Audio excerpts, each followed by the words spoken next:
Ah, t'as cru que j'allais dire bonjour, hein. T'as cru que j'allais dire ça va, t'as bien dormi. T'es un fou, toi. Mon gars, je viens de voir l'épisode 4 de Tibet, mon gars. Là, je suis fâché, hein. Là, je suis pas content, mon ref, hein. Là, je suis bas de fâché. Ils se foutent de notre gueule encore une fois. Même s'il y a du potentiel, ils se foutent de notre gueule. L'animation, c'est du n'importe quoi. Mais avant tout, faut qu'on parle de l'histoire, déjà. Je vais te faire un petit résumé, reste branché, mon gars. Le résumé de l'épisode, il est simple. Là, on a Arthur dans la forêt. Il entend des voix, là. Je crois qu'il se prend pour Jeanne d'Arc. Mais le poteau, il part faire quoi? Il part voir d'où proviennent ces voix, bien évidemment. Et là, quand il arrive sur place, il voit qu'en fait, c'est une jeune fille qui se fait kidnapper par des marchands d'esclaves. Aussi simple que ça. Donc finalement, le Jeanne d'Arc, là, il était mal calé, j'avoue. Voyant son petit intérêt à les suivre, bah, il va les prendre en filature, le poteau. Il va les suivre. Il va les suivre. Et il va les suivre. Jusqu'à la tombée de la nuit. Afin de pouvoir justement les prendre un par un, parce qu'ils sont quatre quand même. Hein. 4 pour un, sachant que c'est un gosse, c'est pas worse. Donc du coup, il va les défaire, il va sauver la petite fille, tu vois. Ils vont se présenter. Ah, moi je m'appelle Teresia. Moi je m'appelle Arthur. Et après, bon, il va décider de la raccompagner. En la raccompagnant, justement, ils vont passer par divers et nombreux chemins, tu vois. Ah, j'ai peur, accompagne-moi faire pipi. Ah, dors avec moi, s'il te plaît, parce que j'ai peur. Mon papy m'a dit que les humains étaient tous des pervers et qu'ils avaient plusieurs femmes. Bref, vous voyez un peu le schéma. J'avoue que c'était intéressant. J'avoue que c'était intéressant. Mal animé, mais intéressant. Et après, à la fin de l'épisode, il la raccompagne chez elle. Ça s'arrête là. Maintenant que j'ai résumé l'épisode là, on peut enfin passer aux choses croustillantes, aux choses sérieuses. Déjà, ils ont merdé. Parce qu'il y a beaucoup d'éléments qu'ils ont pas mis par rapport au manoir et par rapport au roman. Les premiers épisodes, ils ont enlevé des choses. Je me suis dit, bon, il y a rien, il y a pas mort du loup, tu vois. Mais là, ils ont vraiment déconné. Ils ont enlevé un truc, c'est trop important. Donc, si vous voulez pas être spoilé, passez le temps là. Comme on dit déjà, faites le... Et bref, je vais mettre le time là et vous partirez à ce moment-là de la vidéo. Déjà, pour que vous puissiez comprendre, il faut d'abord que je vous explique les noyaux de mana en fait. Au tout début, tu commences avec un niveau 0. En gros, ton noyau de mana, il est tout noir. À cause du sang et des impuretés mélangées aux particules de noyau de mana, bref. À cause de tout ça, justement, tu commences au niveau noir. Et après, ton noyau de mana, il devient de plus en plus pur. Donc du coup, après, il passe de noir à rouge, rouge à orange, orange à jaune, jaune à argent, et de argent à enfin blanc. Et chaque niveau est séparé justement en 3 paliers. Donc sombre, uni et clair. Donc par exemple, t'as quoi? T'as le rouge sombre, rouge uni et le rouge clair. Et bien évidemment, plus tu vas augmenter ton niveau, plus ton noyau de mana sera de plus en plus pur, plus en plus brillant, et plus tu seras fort, plus tu auras plus de pouvoir, tout simplement. Et là, vous allez me dire, mais Amako, pourquoi tu me parles de tout ça là? Pourquoi tu m'as spoilé ça? C'est tout simple. Parce qu'en fait, ils ont oublié de mettre un gros passage. C'est qu'en fait, quand Arthur arrive dans la forêt, au tout début là, il est pas en mode Jeanne d'Arc, hein. Non. Au tout début, il est au sol. Il crie, il pleure. Pourquoi? Parce que justement, il s'est séparé de Sylvia. Ça commence comme ça. Ça commence pas par ces voix télépathiques là qu'il entend là. En gros, Sylvia, elle laisse un petit message et elle lui dit tout simplement qu'en fait, ah, t'as 4 ans, mon gars, t'as un niveau de noyau de mana qui est rouge sombre. T'es pas assez puissant, en fait, tout simplement, mon gars. Donc, va t'entraîner. Va au bara, mon gars, va t'entraîner. Je t'ai laissé un petit cadeau, t'as vu? Et ta force, mon gars, dépendra de ce que t'en feras de mon petit cadeau. D'à quel point, mon gars, tu vas bien le maîtriser. Elle lui dit tout simplement qu'en fait, là, il doit ressentir justement du chagrin, de la colère, de la culpabilité. Mais que frérot, t'as pas que ça à faire. Tu dois trouver ta famille déjà pour commencer. T'as un objectif à accomplir dans cette vie-là.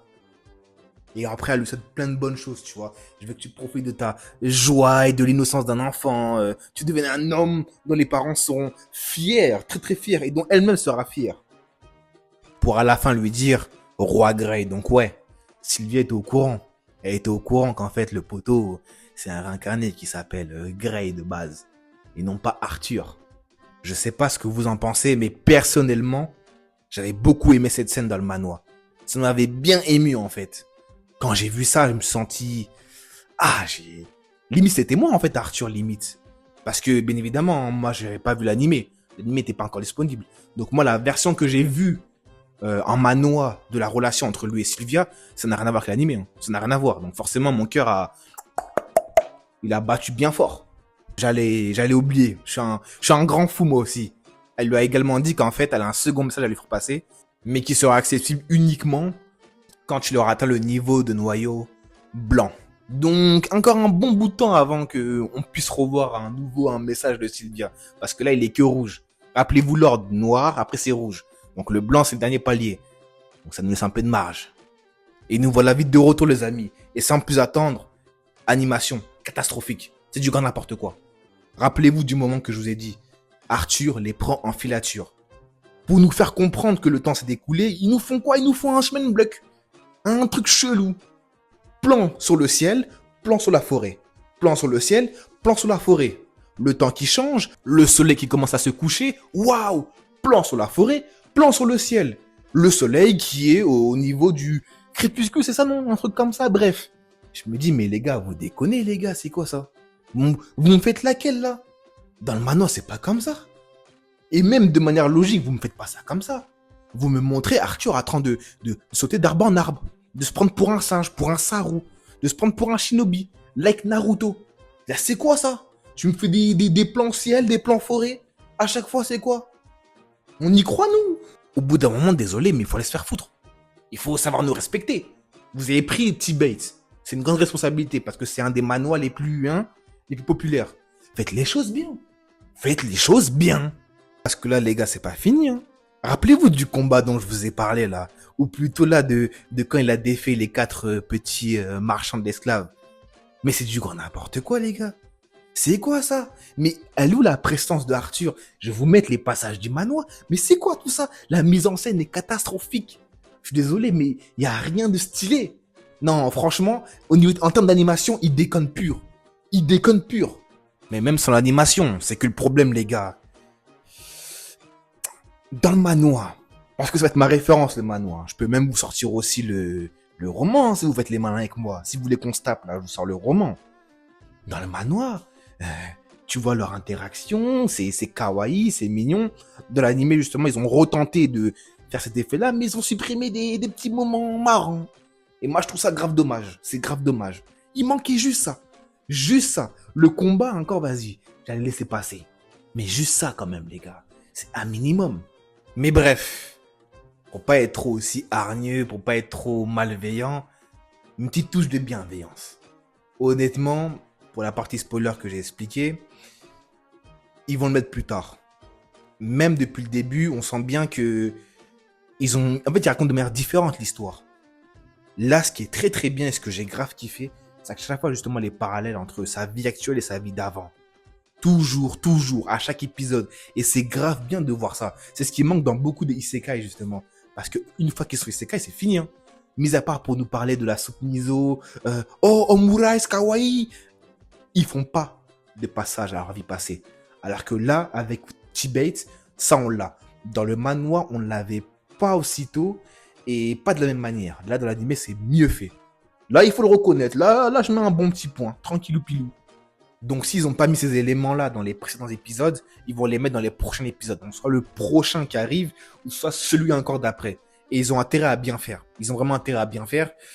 Et c'est là où j'ai un bon soupçon, c'est que le réalisateur, encore une fois, c'est un fan de T-Bate, il semblerait. Un bon lecteur de T-Bate. Donc, je lui fais un peu confiance par rapport à ça. L'animation, elle est chelou. Il n'y a pas de débat là-dessus. Mais par rapport à ça, vas-y, bon soupçon. Et surtout qu'en fait, ça justifierait pourquoi Arthur, il est si différent entre le manhwa et l'animé. Parce qu'il n'a pas mis les mêmes expressions faciales. Ça, je vous l'ai bien montré durant la vidéo.